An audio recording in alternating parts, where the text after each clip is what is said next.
German Expressionism is defined as an artistic movement aiming to disorient the audience, originating from Germany in the 1920s, around the time of the First World War.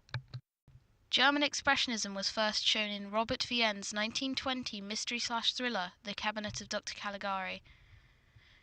What this movie did differently from other movies of the time was use the mise-en-scène expressionally instead of realistically.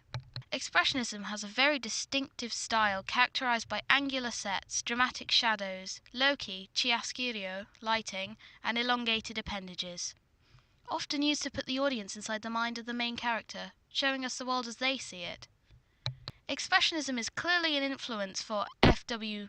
Murnau's Nosferatu, as cited by Nick Lacey in his 2005 book, Introduction to Film. The influence of Expressionism is visible, particularly in the grotesque shadow cast by Nosferatu, Max Schreck, as he approaches his virginal and sacrificial victim.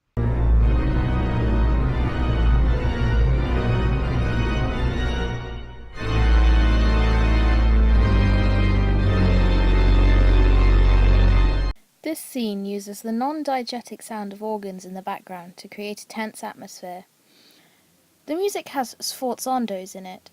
A sforzando, normally represented in music by S.F. Zed, is a strong, sudden accent on a note or chord, meaning that it is loud and short, that are used to signify the climax of the scene, as well as startling the audience.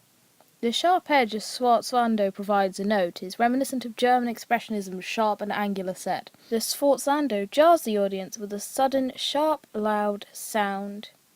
This scene includes jump cuts that confuse and disorient the audience, removing the comfort of a still scene, staying on one place. The use of a handheld camera in the process of filming Nosferatu results in a shaky image which creates a jarring feeling. This is used to disorient the audience, as German Expressionism set out to do.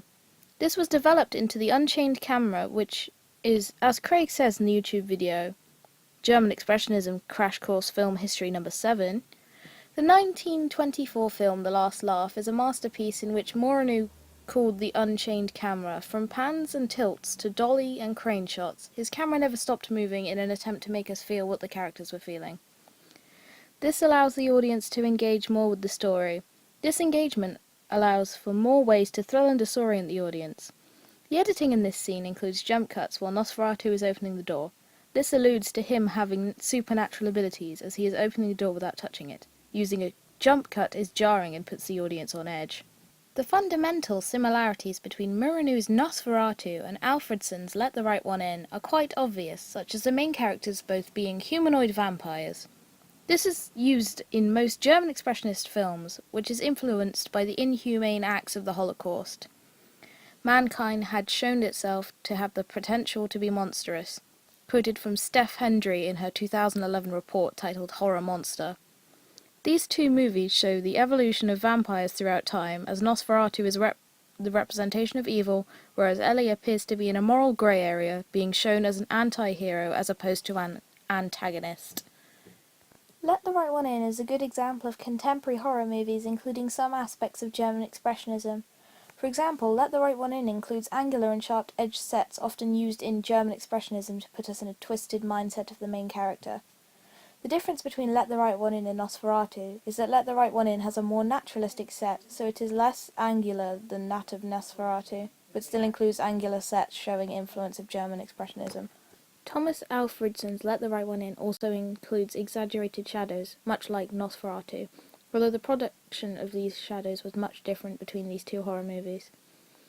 Murnau was unable to use actual lights to create shadows due to them being very expensive and not readily available in the time the movie was made, so he found a way around the issue by drawing shadows onto the set.